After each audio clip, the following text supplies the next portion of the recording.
Transforming people, transforming cities. Manna Mission Church UK presents The Gospel Transforms Lives.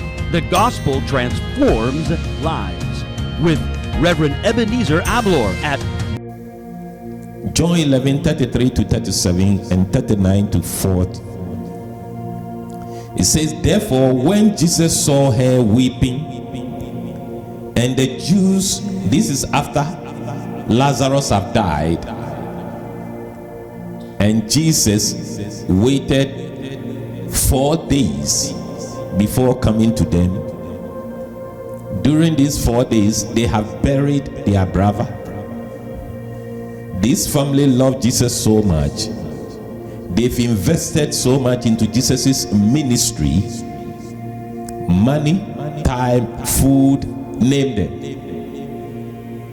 They had a brother Lazarus who was ill, and they sent for Jesus to come and help. Jesus didn't come and their brother died. Jesus waited 4 days. Those times, and they still do it, when you die, they bury you the same day. So by the time Jesus came, he's been buried. The funeral has been done. And Jesus came to them. When Jesus saw them weeping, and the Jews who came with her weeping, Jesus groaned in the spirit and was troubled. And Jesus said, where have you laid him? They said to him, Lord, come and see. Jesus wept.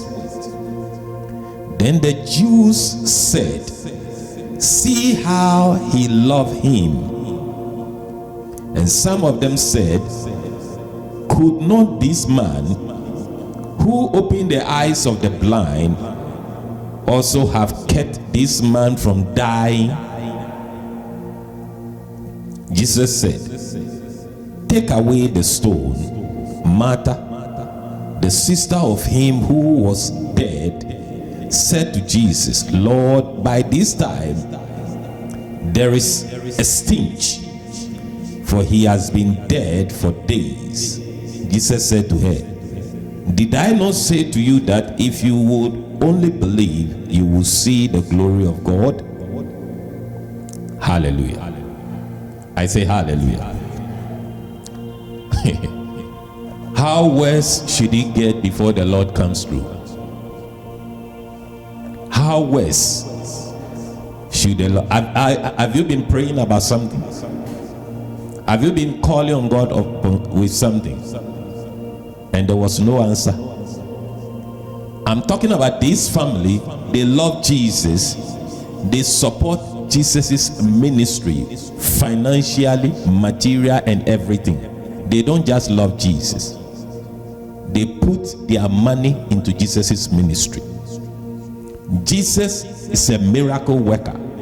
They have seen it. They have witnessed some. And now their own brother took ill. They called Jesus and Jesus never came. You see, there are people who have stopped churches, ministries that they attend because of offense. Because probably something happened to them. The pastor didn't help them. They were expecting something from the pastor, it didn't come. They were expecting something from the church, so they said, there's no need to worry myself. This church doesn't deserve me, my time and my money anymore. I stopped that church. Look at these people. It's not that Jesus is not able. Jesus is able. They don't understand why, despite everything they do for Jesus's ministry, Jesus too didn't bother to come and see their brother. As if that is not enough, when he died too, he didn't come to the funeral. What an insult. Even if you can't heal him, you don't get people when their relation dies. I've seen people who, when they fall out with you or they don't want to do anything with you, even if you get a funeral, they won't pass there. They will never like to come anywhere close to you because of an offense. That's bad. That's ungodly. Godly people shouldn't do things like that. But unfortunately, we do them. Because of offense. Mary and Martha said a little they could say. We don't know the tonality with which they said what they said. But they said to Jesus, they blamed the death of their brother on Jesus. Lord, if you had come, my brother wouldn't have died. They were blaming Jesus for the death of their brother. What they don't know is the experience Jesus wants to give them. You see, the healing and the restoration from the grave, which one is bigger? Which one would you choose? Which one is bigger? The restoration from death.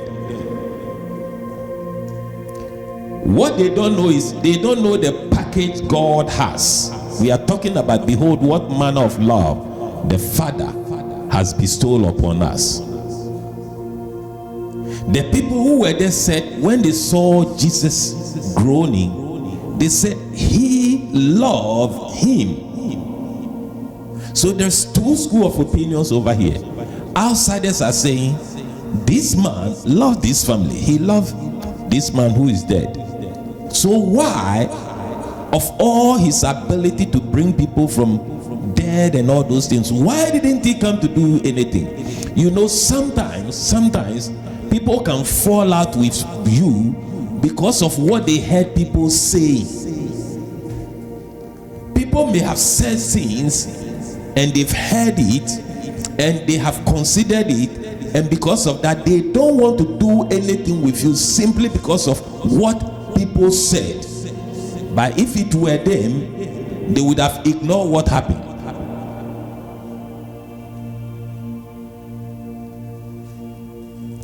If he loved you so much, why didn't he come and heal your brother?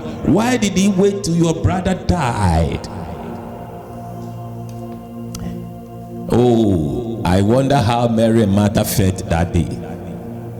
Torn between Jesus and the opinion of the people.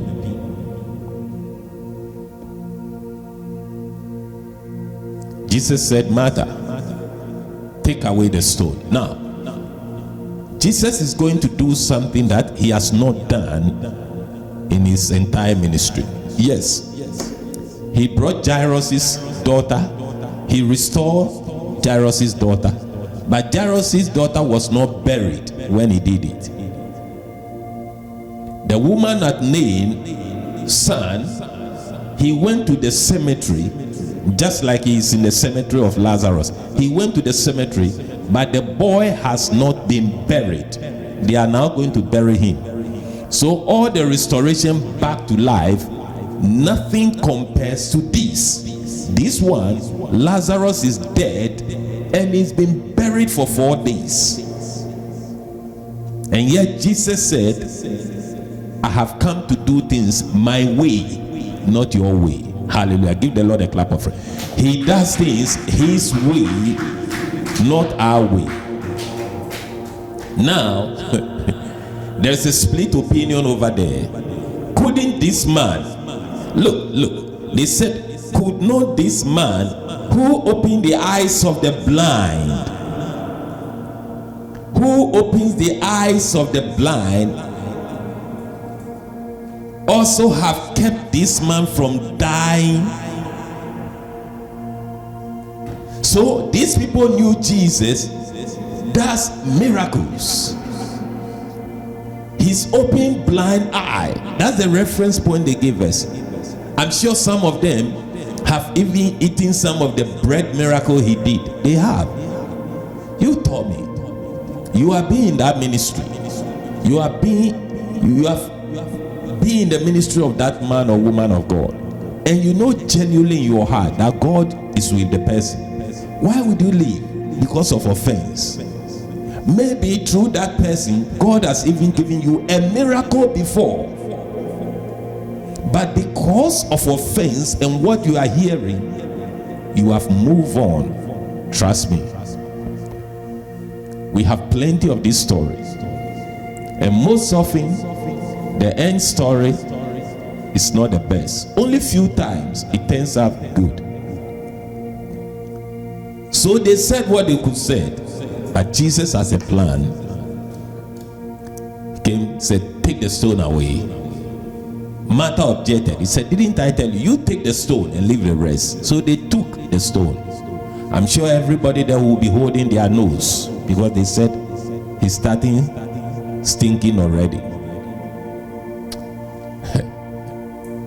And then Jesus said, Father, I thank you I wasn't here when he died and when he was buried.